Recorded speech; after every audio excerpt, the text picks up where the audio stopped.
All right, ladies and gentlemen, welcome to Daily Power Parsha. Today is Thursday, March 10th. We're back for a Thursday edition of DBP after a little bit of a break. It is great to see you. It's great to study together. This week's Torah portion is Vayikra, and the main focus is on the sacrifices. It's on the karbanot, sacrifices, the offerings that were brought in the ancient tabernacle and then in the temple. We've discussed so far this week two forms of offerings, the olah and the shlamim. The olah is the burnt offering. The shlamim is the peace offering. Both are voluntary offerings.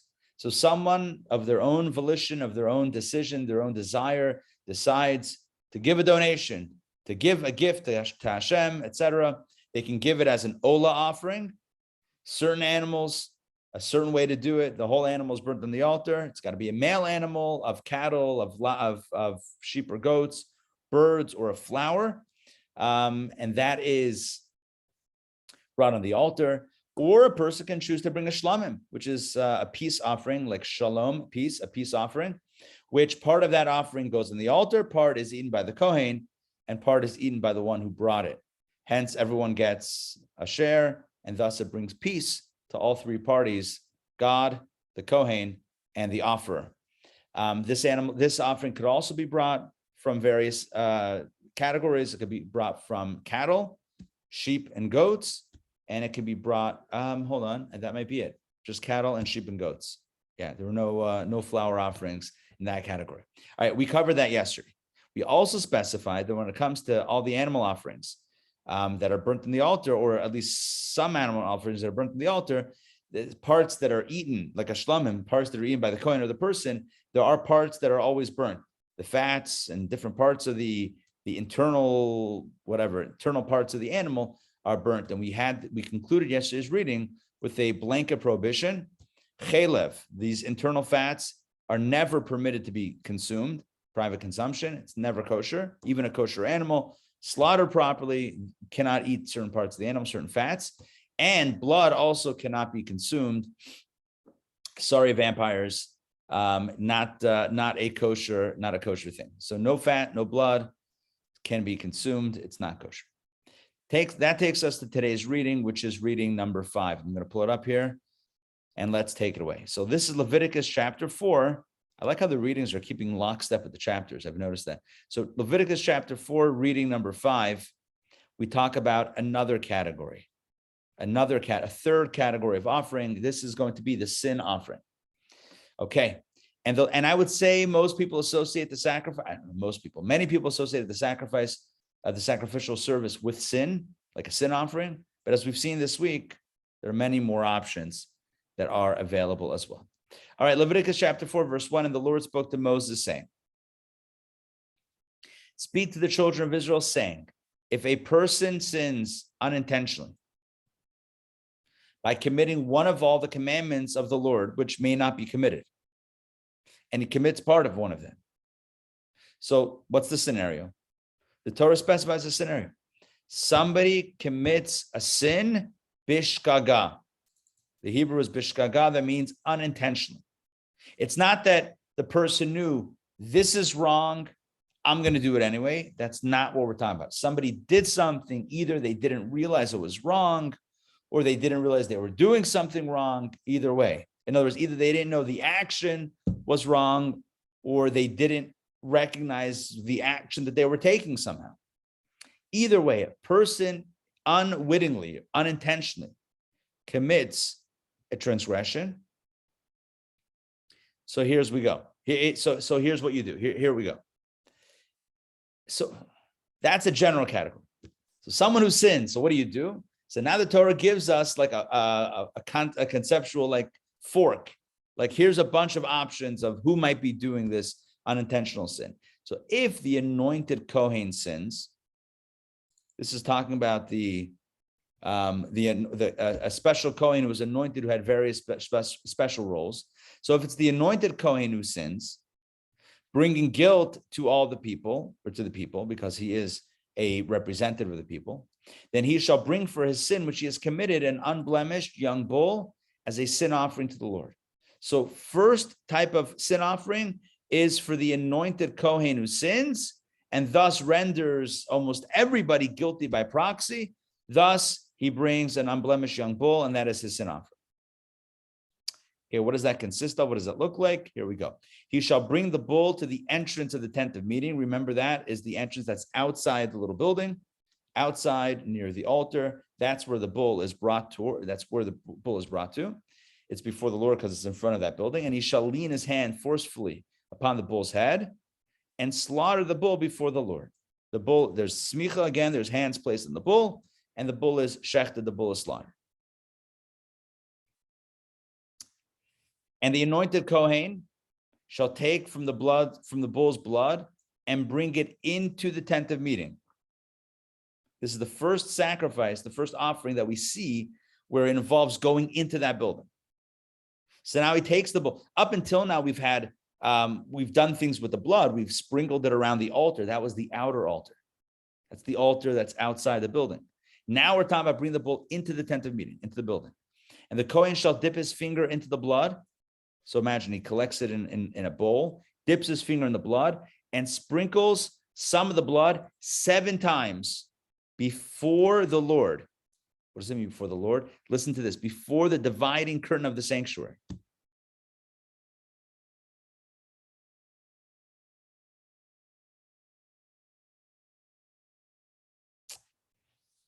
He sprinkles it toward the dividing curtain that was by the sanctuary. The question is if that refers to the outer curtain, that is the entrance curtain, or the curtain that's between the Holy and the Holy of Holies, that's the inner curtain.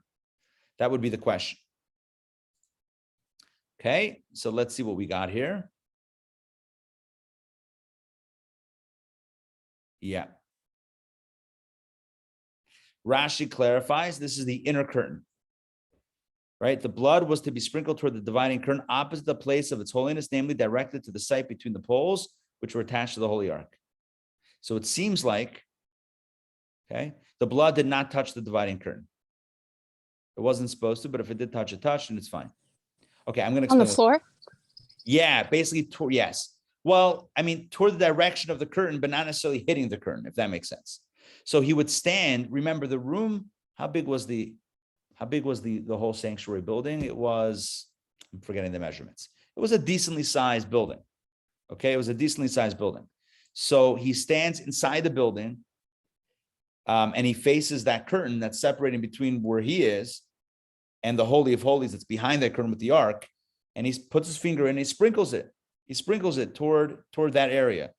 The intention is not for it to hit the curtain, as Rashi says, but to go toward that area. And so you're right, it would fall on the floor, on the ground. If it hit the curtain, it's fine also, but it wasn't necessarily intended to hit it. And it was aimed toward the curtain, i.e., to the center of the curtain, which would be between the 2 poles. As you recall, there was the ark behind the curtain, right? In the Holy of Holies was the ark. The ark had 2 poles, right, parallel to each other. And he would aim the blood to go between the poles, basically dead center on that curtain, or toward that curtain in the center. Okay, hopefully that makes sense. Let's get back inside. So, and again, I know I pointed this out already, but I just want to point out one more time. This is very different than the first 2 categories of offerings that we've had before. We had the burnt offering and the peace offering. In both cases, nothing happened inside the building. Nothing happened inside. It was all outside. It was all by the outer altar, the copper altar, right? All stuff happened. It was slaughtered. The bull was sprinkled around that altar. It was burnt on the altar. They ate it. They didn't eat it. Whatever. It all happened out there. The sin offering with the Kohen HaMashiach, the anointed, Mashiach means anointed, the anointed priest, suddenly it's different. You do slaughter the animal outside, but then you bring the blood inside, and now you sprinkle it toward the curtain before the Holy of Holies. Okay, back inside. Let's continue the verses, and we're gonna do all the Rashi soon, but let's continue the narrative. And the Kohen shall place some of the blood on the horns, on the corners. Remember, there were like protrusions on the 4 corners, but this time of the incense altar, which is in the tent of meeting.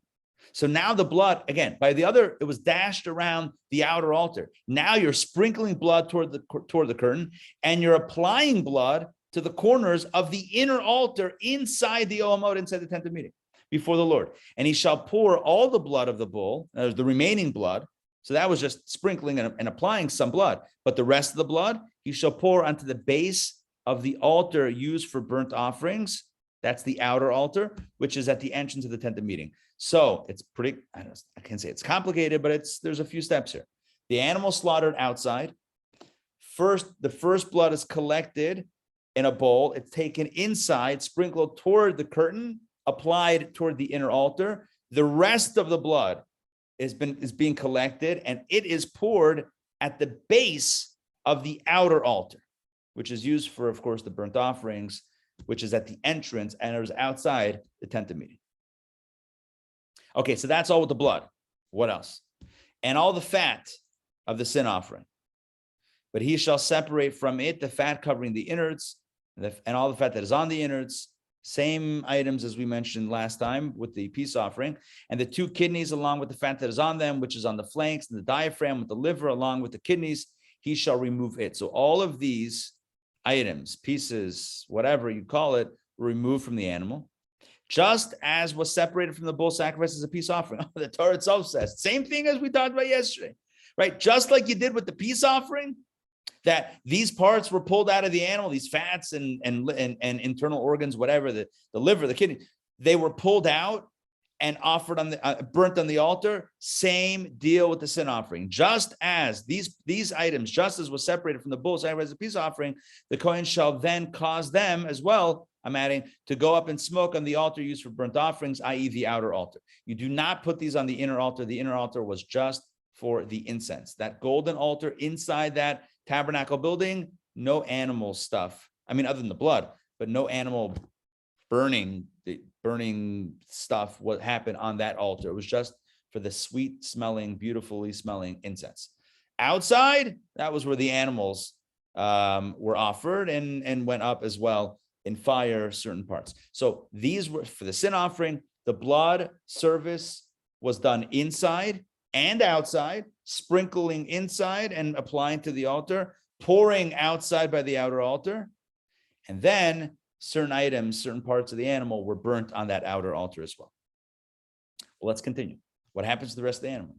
He shall then take the bull's skin and all its flesh, along with its head and along with its legs, its innards and its waste matter. So all of that stuff, he shall take out the entire bull to a clean place outside the camp,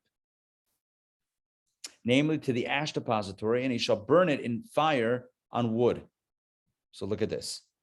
All these items, all these parts of the animal, the skin, the flesh, the head, the legs, the innards, the waist, all of that stuff, basically the entire bull, the rest of the entire bull is taken outside the camp. Outside, not just outside the tabernacle, not just outside the courtyard. Okay, let me just explain. If you recall, we've discussed this before. The way they encamped in the wilderness is the tabernacle, the Mishkan was in the center, and then the Levites, flanked on 4 sides by Levite families, priestly families and Levite families. And then around that, it kind of fanned out. Around that was the 12 tribes, 3 at each direction, 3, 3, 3, 3, northeast, southwest, 12 tribes. So there were 3 camps. One was, well, the priestly camp, the Levite camp, the Israelite camp. I don't know if the priestly and Levite camp was a separate camp. It might have been one camp. The 3 might be the tabernacle itself, the priests and Levites, and the Israelites. Whatever. Either way, when the Torah tells us now that for the sin offering, some of the animal, the blood is applied to the altars, and then some is burnt on the altar, but the rest of the animal, the majority of the animal is taken outside and being burnt. That means outside all 3 camps. That means like outside, not amidst the encampment. That means outside. And as the Torah tells us, they had a fire there. They had a fire, and they burnt this animal, the sin offering, out there, out of the camp. Let's read Rabbi? that. Yeah. Rabbi, excuse me. So the Israelites are the other 10 tribes? 12 tribes. Oh, so remember, the Levites and the Kohanim all came from the tribe of Levi. They both came from Levi. It was either Aaron's descendants or Moses' descendants, or Aaron's descendants were Kohanim. The rest of the family was Levites. So the Levites and the priests and the Levites, the Kohanim and Leviim, all came from one tribe. Now that would leave 11 tribes. However, Joseph's tribe was divided into Manasseh and Ephraim. So that one tribe split into two for the purposes of still maintaining 12 tribes. So you still had 12 tribes aside from the priests and Levites, if that makes sense. So you had 3, Manasseh and Ephraim were divided into two. Okay, but this animal that needs to be burnt is burnt outside this whole configuration. It's like outside the whole living area, if you will. Okay, let's take a look inside. I'm going to read that verse once again. He shall take out the entire bull to a clean place outside the camp, namely to a place called the Ash Depository, or it was the Ash Depository, and he shall burn it in fire. Oh, let me explain. What's the Ash Depository? Okay, sorry for doing this in pieces, but I just want to make sure there's 100% clarity here. The Ash Depository was a place outside the camp, outside all three camps, where they would remove the ashes from the altar, right? We spoke last night at the Torah studies class about stoking the altar with wood. You needed to have wood to burn, to have a fire. That's how the altar was functional. Okay, that's all that is true. But you know what happens when you have wood and fire? It produces a lot of ash. You know what happens when you burn animals on the altar or stuff from animals on the altar? It produces ash. What do you do with all that ash? So there was a place every day they took out the ashes from the altar and they took it outside the camp. They had a place where they removed the ashes too. In that place is where this sin offering is burnt as well. I guess there's ashes there anyway. Might as well. I mean, I'm not giving a rationale. I'm just saying that's pragmatically, that's where it was done for whatever reason, but that's where it happened, right? So you take the bull to the Ash Depository and he shall burn it in fire on wood in that place. Thus it shall be burnt in the Ash Depository, where all the ashes from the altar are dumped, if you will. That's where this sin offering is burnt. So all of that, again, we're talking about sin offerings. The first type of sin offering was for a very specific case. The case was the anointed Kohen who sins, right? If the anointed Kohen sins. So that's first type of sin offering. Next, actually, before we do next, let's go through Rashi. Okay, Rashi.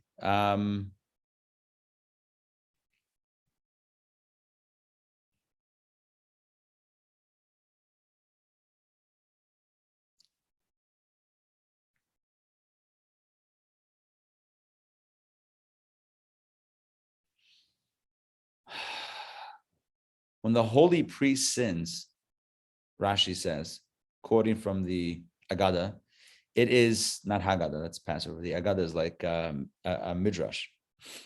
It is the fault of the people. Look at that. For they're dependent on him to atone for them and pray for them, and now he has become impaired. I don't know if it's the fault of the people or the people are in trouble. I think that's what Rashi is trying to say. When the holy priest sins, it's not the fault of the people necessarily, but it's everyone's in trouble. Why? Because they're dependent on him to atone for them and pray for them. Because the holy priest is the one who's supposed to go to bat for the people. If he's impaired, everyone's in trouble. That's the point. That's the point. Now everyone's in trouble. So this becomes now not just a personal issue. It becomes an international affair, so to speak. This becomes like a communal issue. How old is the bull? Right, he should bring an unblemished young bull. How old is this bull? So Rashi says it refers to a bull in its third year. And there's a whole back and forth as to how we get to that point, but the bottom line is it's a bull in its third year that is brought as this sin offering on behalf of that the anointed Kohen brings. 10th of meeting, Rashi says, means the Mishkan. That means the building. And in the temple, in the holy temple in Jerusalem, what was it? It was the Heichal. The same equivalent. It was the building, which housed the menorah, the table, and the incense altar, the equivalent of the holy and the Mishkan in the desert. Okay, fine. We got that. This I feel like after spending weeks on this, I think we have a picture of what this thing looked like. Dividing current, I did this Rashi already before. The remaining blood is poured on the outer altar. Okay, here we go. The fat.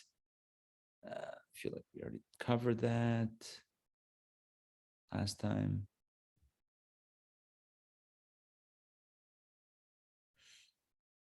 Interesting. Rashi says, he shall remove the fat while it is still attached to the animal. He should not cut the animal into pieces before the removal of its fat. The fat is removed first. I guess there was a way of removing the fat without having to cut up into smaller pieces. But either way, it's the fat and the kidneys and the diaphragm and the liver and etc. Those items were burnt in the altar, and the rest was burnt outside. But the Torah says that these items are burnt in the altar, just as was separated from the bull sacrificed as a peace offering. So Rashi says, like those parts specified in the case of the ox, offered as a peace offering. But what is specified in the case of the peace offering that is not specified here? Nothing at all. So I mentioned the peace offering altogether. So the Torah says these are the items of the sin offering that should be burnt in the altar. And then it's after listing all of them, says, yeah, just like the peace offering. So why'd you do that? If you could have either done one of two things: either just mention the items and that's it, or say that it's like the peace offering and not mention the items. But here you mention the items, and then you say, oh, and it was exactly like we did with the peace offering. So why do both? So Rashi says there's a comparison in order to compare it to the peace offering. Just as the peace offering had to be designated for the specific purpose of a peace offering, right? It had to be designated. So too, this sacrifice had to be designated for its specific purpose. And just as peace offerings bring peace to the world, as we said yesterday, so too this sacrifice brings peace to the world as well. So this sin offering brings peace to the world, just as the peace offering. So when the Torah says, yeah, you should burn this and that and that and that and that, the fat and the diaphragm and the liver and the kidneys on the altar, just like the peace offering, we don't need that for the items that were burnt in the altar, because you just told me what those items are. Why did you say just like the peace offering? Because this brings peace to the world, just like that brought peace to the world. I hope that makes sense. All right.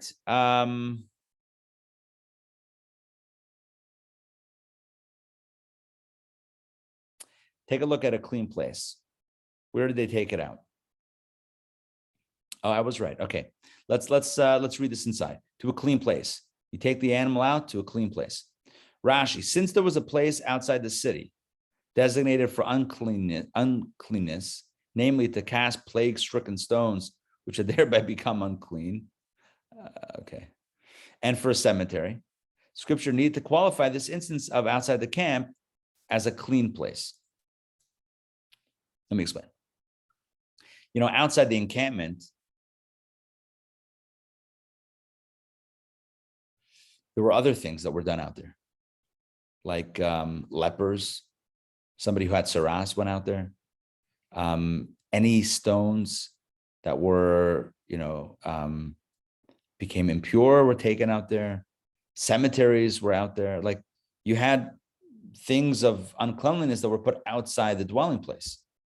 So that's what the Torah specifies. When you take the bull out of the encampment, make sure it's a clean place. Don't take it to the place of impurity. Take it to a place of purity outside the camp. It still has to be outside the camp, but make sure it's a clean place outside the camp, because you had many places that were not clean. Clean doesn't mean physically, it means spiritual, right? Places that were impure that were outside the camp as well. So that's why you have to be careful what's what. Now, in the case of Jerusalem, Rashi says, this was equivalent to outside the city, that the place had to be ritually clean. Okay.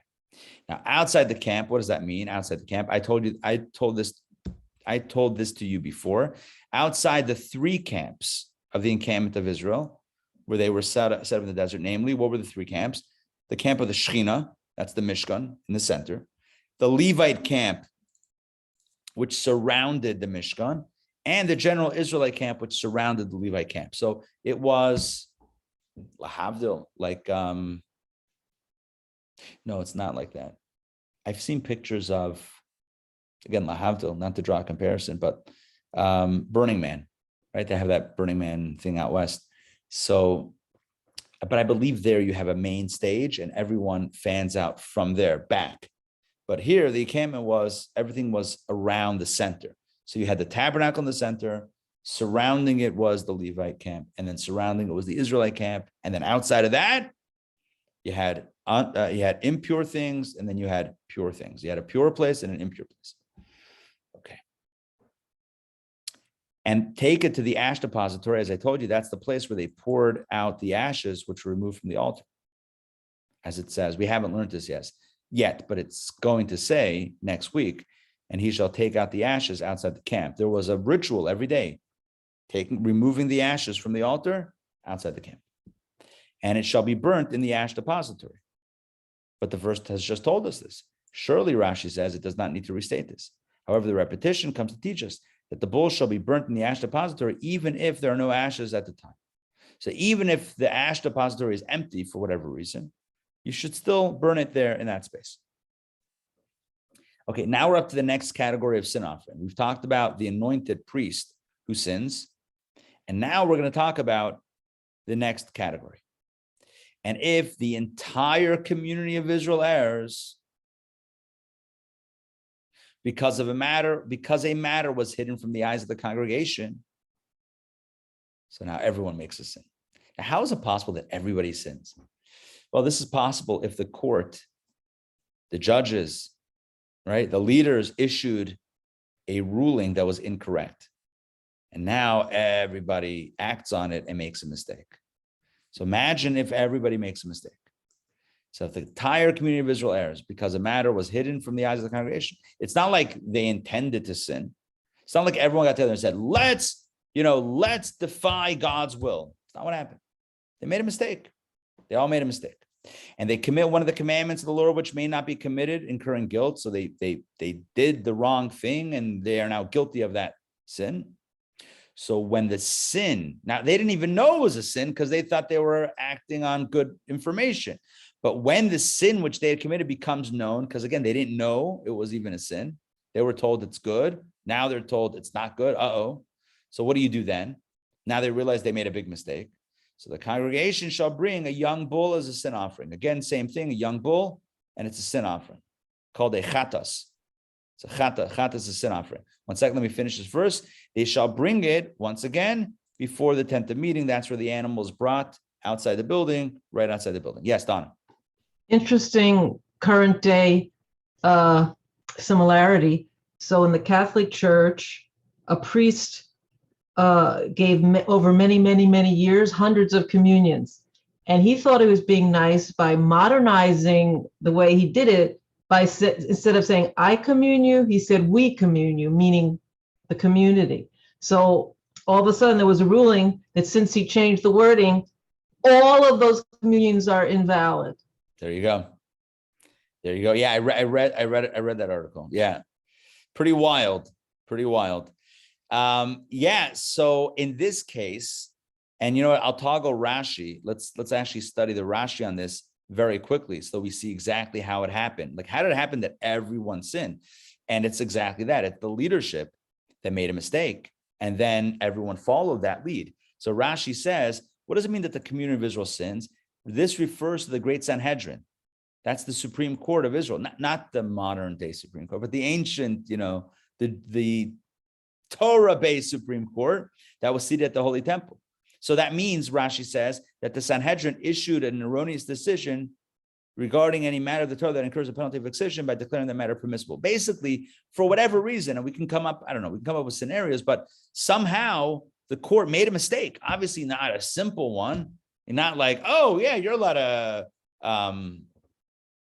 eat that. Or obviously something not so obvious, but something that was a little bit complicated.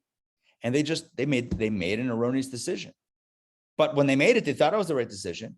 But then later on, it's found out that it's the wrong decision. So now what do you do? Right? Oh, I did the wrong button there. Sorry. Let me try that again. So what do you do? Let me toggle Rashi off. Let's get back into the narrative. Then we'll go back to Rashi. So they should bring, once again, a young bull. Bring the bull in front of the tent of meeting. Let's continue. The elders of the community shall lead. Oh, one second. Time out. Not everyone has to bring a sin offering. That would be a lot of millions of sin offerings. No, one on behalf of everyone. Since everyone made the same mistake, essentially, right? The issue is the mistake. There was one mistake made.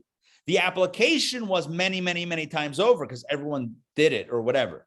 But the mistake was once. It was one mistake. So there's one offering that's brought on behalf of everyone. Well, who should do the hand leaning? Typically, whoever's bringing the animal leans the hands on the animal. Now who's doing it? The elders. The elders of the community shall lean their hands forcefully upon the bull's head. They represent the people. So the elders will do it. They do the smicha before the Lord, and one shall slaughter the bull before the Lord. So again, the slaughtering happens outside. The anointed Kohen, who we talked about before in his scenario of sin, here the anointed Kohen shall bring some of the bull's blood into the tent of meeting. So he brings it also now in this case, it also goes inside the tent. And the Kohen shall dip his finger from the blood and sprinkle it 7 times before the Lord, before the dividing curtain. Same deal. He brings in the blood in a bowl, dips his finger in and flicks it, right? Sprinkles it toward the dividing curtain. And he shall then place some of the blood on the horns of the altar. Same as before. Place some of the blood on the horns of the altar that is before the Lord in the tent of meeting. And then he shall pour all the blood, the rest of the blood, onto the base of the altar. That's the outer altar used for burnt offerings, which is at the entrance of the tent of meeting. So the same deal. The bull is brought outside the building. The hands are leaned upon it. The bull is slaughtered. The blood is collected. It's brought inside the building, sprinkled toward the ark 7 times, applied to the 4 corners, the 4 horns, so to speak, of the altar, the inner altar. The rest of the blood is poured at the base of the outer altar. Let's continue. And he shall separate all its fat from it and cause it to go up in smoke on the altar. He shall do to the bull, this bull, just as he did to the bull of the sin offering that we mentioned before, thus he shall do to it. In other words, just like when it came to the sin offering of the Kohen HaMashiach, the anointed Kohen, that the bull and the fats and the diaphragm, the kid, same deal. The Torah doesn't get into it again. It just says it's the same deal as the previous sin offering. Thus the Kohen shall make atonement for them, the community, and they will be forgiven. So the Kohen, through the ritual, facilitates atonement on behalf, from God, obviously, on behalf of the entire community, and they will be forgiven. And same deal. He shall take the bull outside the camp and burn it, just as he burnt the first bull. In other words, the bull that we talked about for the other sin offering. It is a sin offering for the congregation. Okay, let's pause here for a moment. And I just want to point out something that I think is important. The sin offering touches all 3 places. The sin offering, the bull sin offering, the blood goes inside. There's blood applied to the inner spaces. There's blood applied to the courtyard space. And there's the burning of the animal that happens outside. It touches all dimensions. Just to contrast this with what we spoke about the last few days, the burnt offering. Yeah. What happened to the burnt offering? You brought it to the courtyard. You leaned your hand on it. You slaughtered the animal. You applied some blood or whatever it is, and you burnt the animal on the altar and the outer altar. It all happened in one location. Same thing with the peace offering. It all happened in one location. With the sin offering, it takes place on multiple sets, multiple locations, right? On location. There's the slaughtering that happens in the courtyard. Blood is applied inside. Blood is applied in the courtyard again, outside by the altar. It's burned outside all 3 camps. So it's a multi-location experience. I'm sure there's some symbolism there, right? To fix a problem. When you're donating, it's fine, whatever. Do it wherever. But when you're trying to fix something, trying to fix a sin, a correction, we gotta find all the spaces, all the nooks and crannies, right? Because again, it's not magic. An animal gets offered and suddenly we're scot-free. It's no hocus pocus. There's an internal introspection, internal work that also must happen. And the message here is to really fix a problem, to fix something internal, we got to go inside, outside. We gotta cover the entire gamut of space. Okay, back inside. Let's continue the reading. Actually, here I want to pause.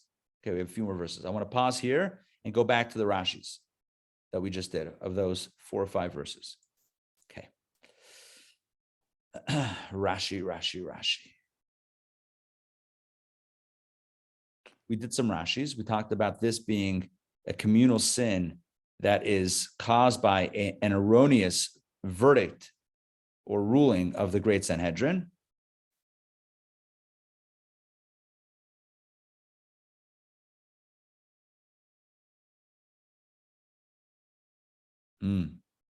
Oh, interesting.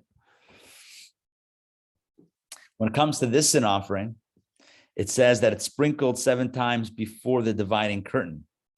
Rashi points out, but above with the first sin offering, which was for the anointed Kohen, it says it's sprinkled before the dividing curtain of the sanctuary. How come it leaves out those words of the sanctuary? So Rashi answers, this may be compared to a king against whom a province revolted. If only a minority rebels, his cabinet remains intact. If the entire country rebels, however, his cabinet does not remain intact. Here too, when the anointed Kohen sinned, that was the previous case, right? One person sinned. The name of holiness was still attached to the sanctuary. When they all sin, in this case, the whole community makes a mistake. Then, God forbid, the holiness retracts. So thus, it's not called the curtain of the sanctuary. It's just called the dividing curtain. That's a heavy Rashi.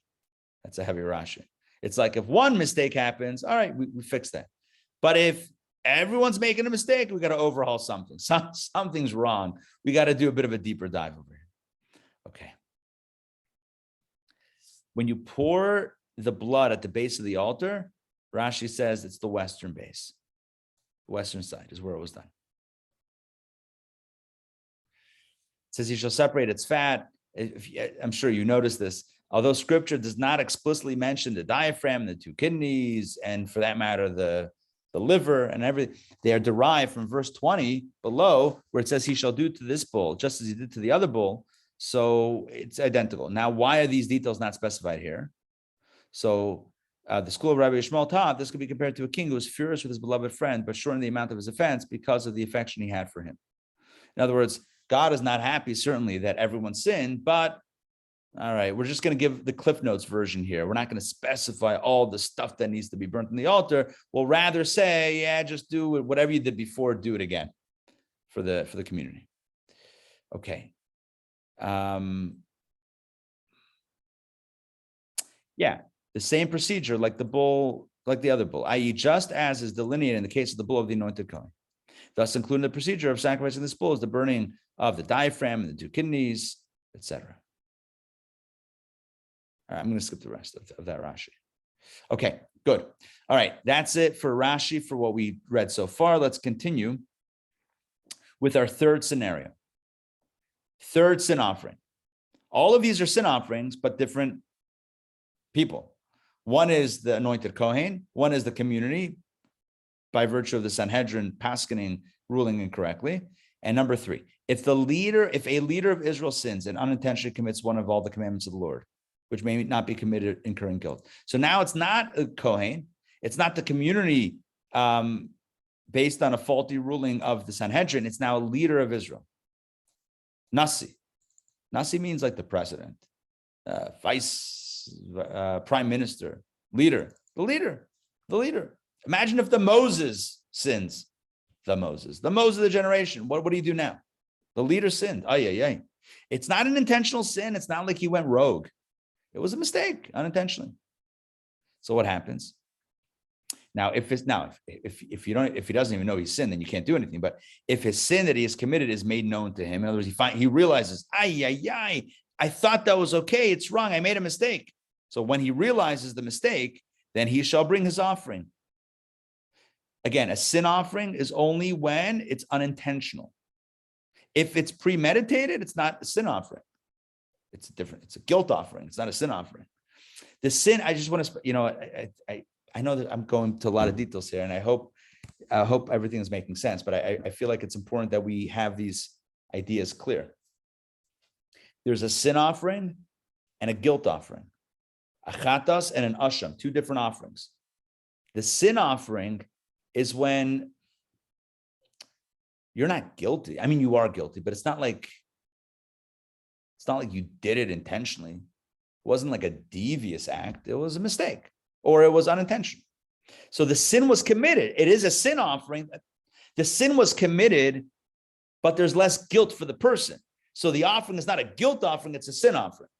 You're bringing it for the wrong that was committed, less about the deviousness of the person who committed the sin, if that makes sense. It's more about the action than about the person, although of course the person who did it takes responsibility and has to fix up whatever they need to fix up so that they won't make an unintentional mistake again. But nonetheless, it's more about the sin and less about the guilt. So in this case, once again, we have the same phraseology. The Torah uses the same phrase, right? He unintentionally committed the sin and he incurred guilt because at the end of the day, he did do it, but it's not as much guilt as it is sin. So when he realizes, when it's made known to him that he committed a sin, then he should bring his offering. And what's the offering? Here we go. An unblemished male goat. Until now, we had two cases where bulls were brought, right? We talked about the bull, right? The ox, the bull. Now it's a goat. It's a goat. For the leader, so for the Kohen that's anointed, for the court and the people that made a mistake, all of those cases are bulls. In this case, it's a goat. And he shall lean his hand, the leader, shall lean his hand forcefully upon the goat's head and slaughter it in the place where he slaughters burnt offerings, in other words, outside, in the courtyard area, before the Lord. It is a sin offering. And the Kohen shall take some of the blood of the sin offering with his finger and place it on the horns of the altar used for burnt offerings. That's the outer altar. And then he shall pour its blood onto the base of the altar used for burnt offerings. No mention of taking the blood inside. Notice that, no mention of going inside the building. And he shall cause all its fat to go up in smoke on the altar, just like the fat of the peace offering. Thus the Kohen shall make atonement for sin, and he will be forgiven. So no going inside, and no, let me just quickly look at, that's it. That's it. No mention of taking the blood inside to the holies, to the inner space. No mention of the inner altar. No mention of burning the animal outside. Everything seems to be burnt in that one location. The main outer altar, the copper altar. Let's toggle Rashi for these last few verses and make sure that we have everything solidly understood. Here we go.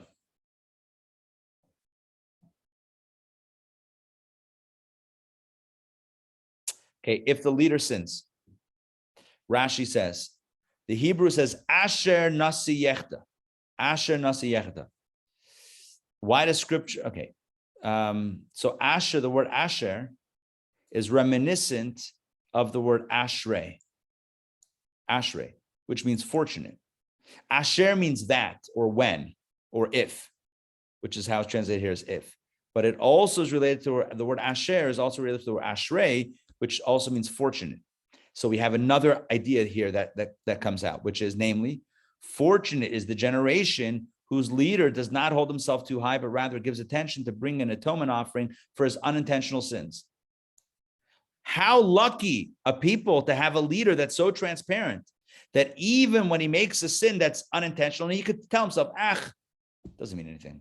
I didn't mean it anyway, right? Let alone corruption, intentional corruption. This is unintentional. And still he transparently steps up to the temple. He announces to the people, he goes to the temple. It's a public place. They didn't do it at night.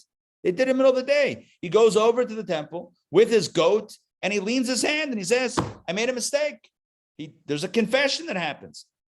If you have a leader that's so transparent, that so owns up for what they did wrong, lucky are you, generation. Lucky are you, Ashrei. Ashrei, you're lucky to have such a leader. How much more so will he experience remorse for the sins he has committed willfully? If even the unintentional stuff he takes care of, how much more so stuff that he knows he's wrong will he make sure to fix that? Okay. I love that teaching. By the way, this is a vote for transparent leadership. That's what this is. That's what this Rashi is all about. Transparency. Owning up, taking responsibility, admitting guilt. It's not so bad. No one's perfect. We can admit guilt, so it's good.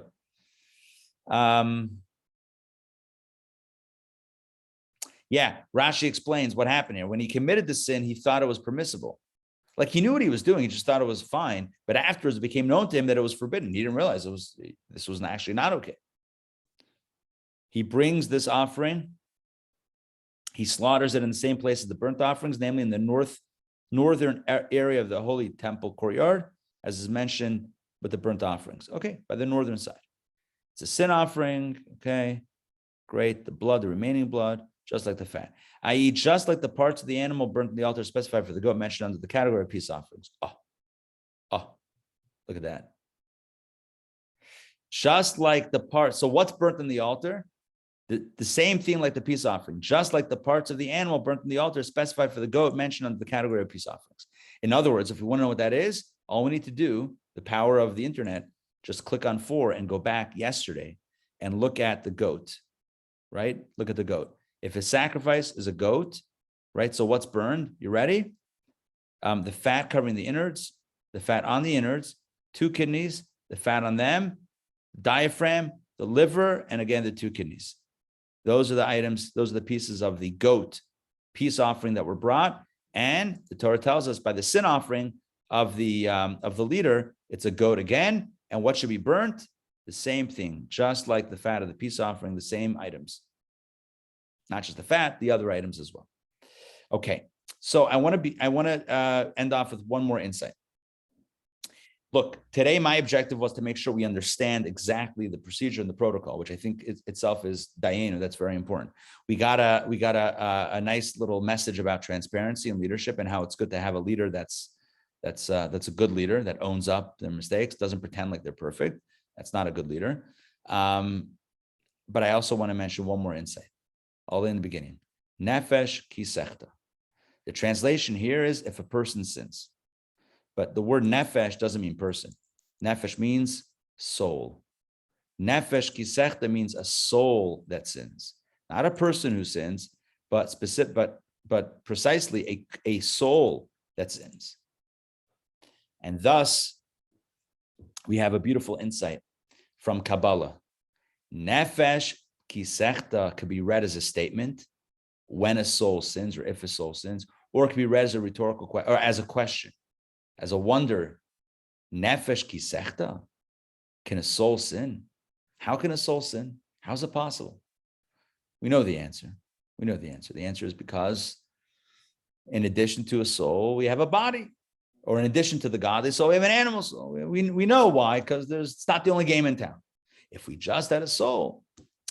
But now and again, we have to ask ourselves the question, nefesh ki sechta, if I have a soul, should I really be doing this? Right? We should ask ourselves this question. In other words, we should tell ourselves, I'm better than this.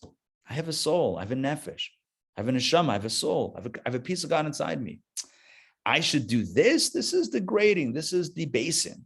I don't need to do this. I'm better than this.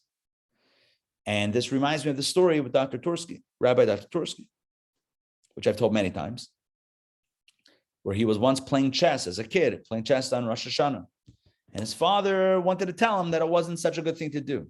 But instead of telling him, how dare you play chess on Rosh Hashanah, it's a holy day, right? You should be doing something better than that, or you should be doing something else. He told him it's pasnished, right? It's not for you. It's not for you, right? You're a soul, you're a neshama, you're a nefesh. Chess on Rosh Hashanah, it's not for you. It's not a negative message. It's an empowering message. We should all look at ourselves as divine beings. And if we saw ourselves as divine beings, that itself would keep us, hopefully, or at least more, keep us better on the, do a better job of keeping us on the straight and narrow. All right, so in summation, today we introduced a third category of offerings known as the sin offering. The sin is not in a case of premeditated intentional sin. That's another thing. It's another category. This is where a person unintentionally did a sin. They didn't realize it was wrong. They did it. They knew what they were doing, but they didn't realize it was wrong. Later on, they found out it was wrong. Whoops. I made a mistake. I didn't realize. So now what do you do? Okay. So there's an app for that. When I say app, I mean there's a sacrifice for that. If it's the anointed Kohen, boom. If it's the entire community because of an erroneous decision issued by the Sanhedrin, by the court, the high court, also a bull. If it's the leader, a goat. Okay. And based on these various scenarios, you have blood going here or there, burnt here or there. Your mileage may vary, as we read today.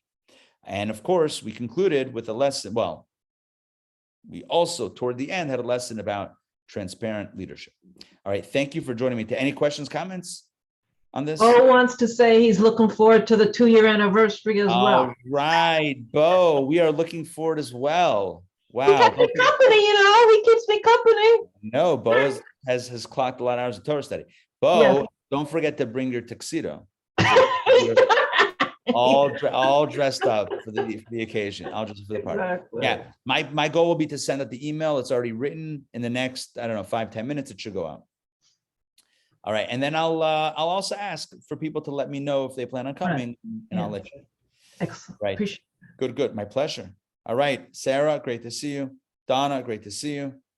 Tonight, don't forget, there's the event with the Chabad rabbi from Ukraine, or I don't know. Yeah, who is Chabad? One of the rabbis was interviewed this morning by CNN. Yeah. I didn't see that. A Chabad rabbi?